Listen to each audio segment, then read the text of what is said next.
Chapter 25. Though Mrs. Jennings was in the habit of spending a large portion of the year at the houses of her children and friends, she was not without a settled habitation of her own. Since the death of her husband, who had traded with success in a less elegant part of the town, she had resided every winter in a house in one of the streets near Portman Square.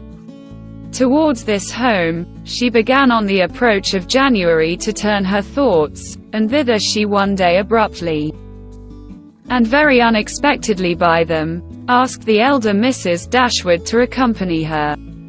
Eleanor, without observing the varying complexion of her sister, and the animated look which spoke no indifference to the plan, immediately gave a grateful but absolute denial for both, in which she believed herself to be speaking their united inclinations. The reason alleged was their determined resolution of not leaving their mother at that time of the year. Mrs. Jennings received the refusal with some surprise, and repeated her invitation immediately. "Oh, Lord, I am sure your mother can spare you very well, and I do beg you will favour me with your company, for I've quite set my heart upon it. Don't fancy that you will be any inconvenience to me, for I shan't put myself at all out of my way for you. It will only be sending Betty by the coach, and I hope I can afford that. We three shall be able to go very well in my chaise. And when we are in town, if you do not like to go wherever I do, well and good, you may always go with one of my daughters. I am sure your mother will not object to it, for I have had such good luck in getting my own children off my hands that she will think me a very fit person to have the charge of you. And if I don't get one of you at least well married before I have done with you, it shall not be my fault. I shall speak a good word for you to all the young men. You may depend upon it. I have a notion," said Sir John, "that Miss Marianne would not object to such a scheme, if her elder sister would come into it. It is very hard indeed that she should not have a little pleasure, because Miss Dashwood does not wish it. So I would advise you to set off for town, when you are tired of Barton, without saying a word to Miss Dashwood about it."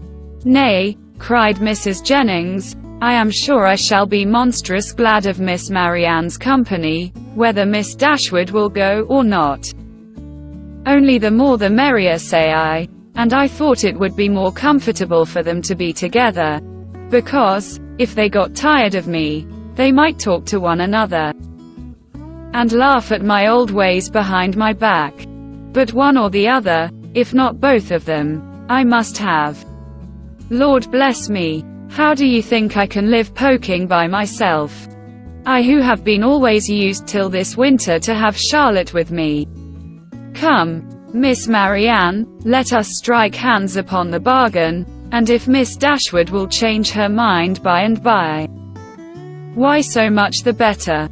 I thank you, ma'am, sincerely thank you," said Marianne, with warmth. "Your invitation has ensured my gratitude forever, and it would give me such happiness, yes, almost the greatest happiness I am capable of, to be able to accept it.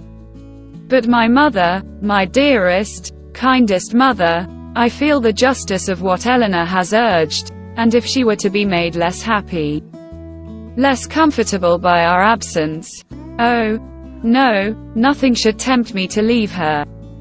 It should not, must not be a struggle." Mrs. Jennings repeated her assurance that Mrs. Dashwood could spare them perfectly well, and Eleanor, who now understood her sister, and saw to what indifference to almost everything else she was carried by her eagerness to be with Willoughby again, made no farther direct opposition to the plan, and merely referred it to her mother's decision, from whom however she scarcely expected to receive any support in her endeavour to prevent a visit, which she could not approve of for Marianne, and which on her own account she had particular reasons to avoid. Whatever Marianne was desirous of, her mother would be eager to promote. She could not expect to influence the latter to cautiousness of conduct in an affair respecting which she had never been able to inspire her with distrust. And she dared not explain the motive of her own disinclination for going to London.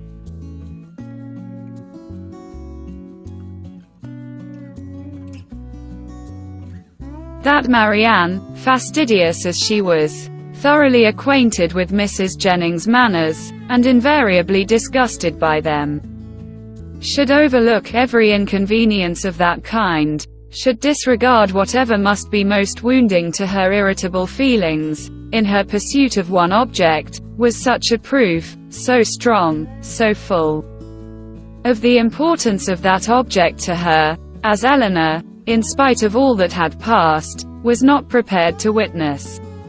On being informed of the invitation, Mrs. Dashwood, persuaded that such an excursion would be productive of much amusement to both her daughters, and perceiving through all her affectionate attention to herself how much the heart of Marianne was in it, would not hear of their declining the offer upon her account, insisted on their both accepting it directly, and then began to foresee, with her usual cheerfulness, a variety of advantages that would accrue to them all, from this separation.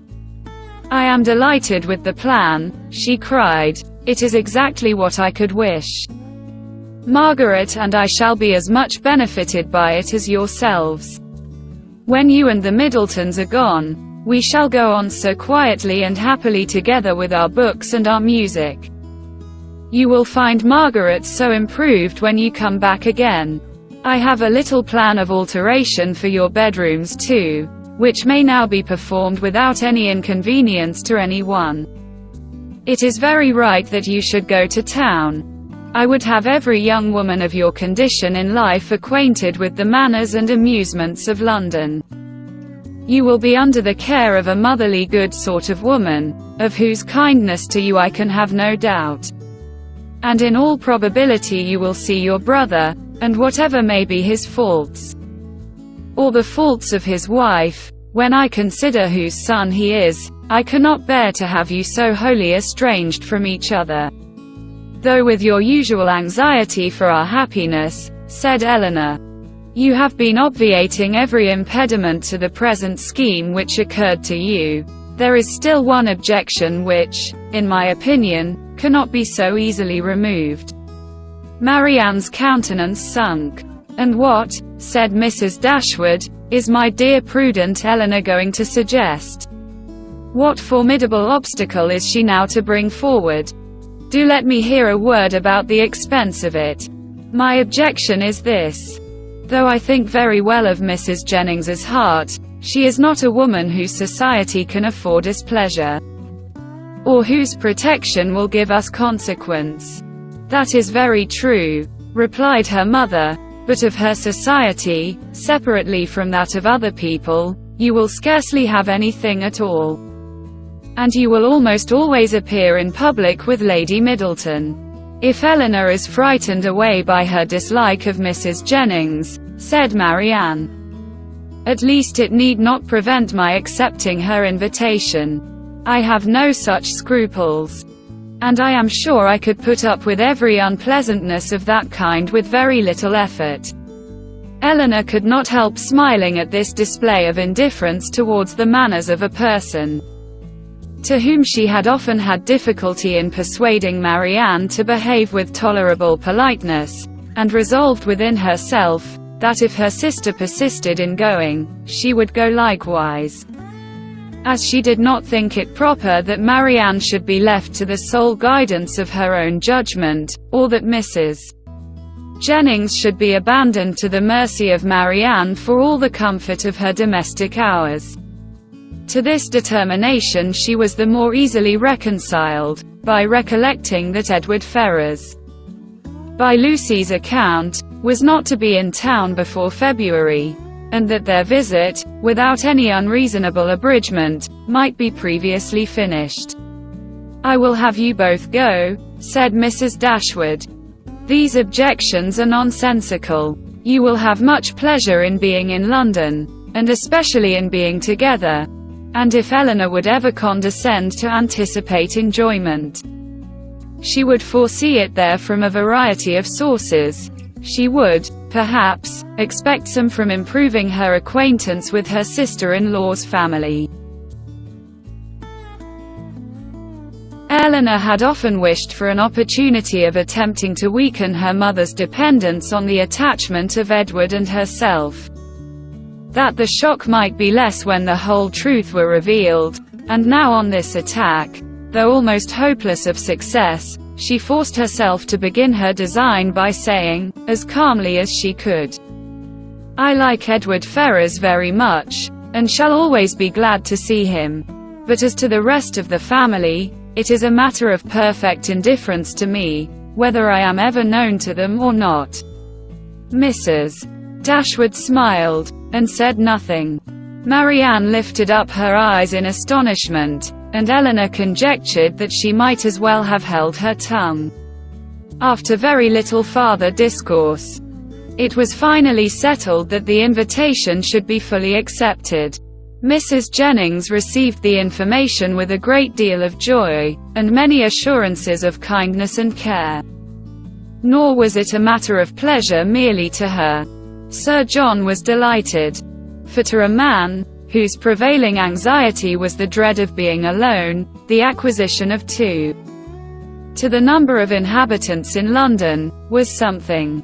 Even Lady Middleton took the trouble of being delighted, which was putting herself rather out of her way, and as for the Miss Steeles, especially Lucy, they had never been so happy in their lives as this intelligence made them.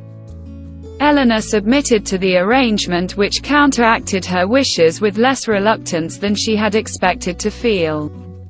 With regard to herself, it was now a matter of unconcern whether she went to town or not, and when she saw her mother so thoroughly pleased with the plan, and her sister exhilarated by it in look, voice, and manner, restored to all her usual animation, and elevated to more than her usual gaiety, she could not be dissatisfied with the cause, and would hardly allow herself to distrust the consequence.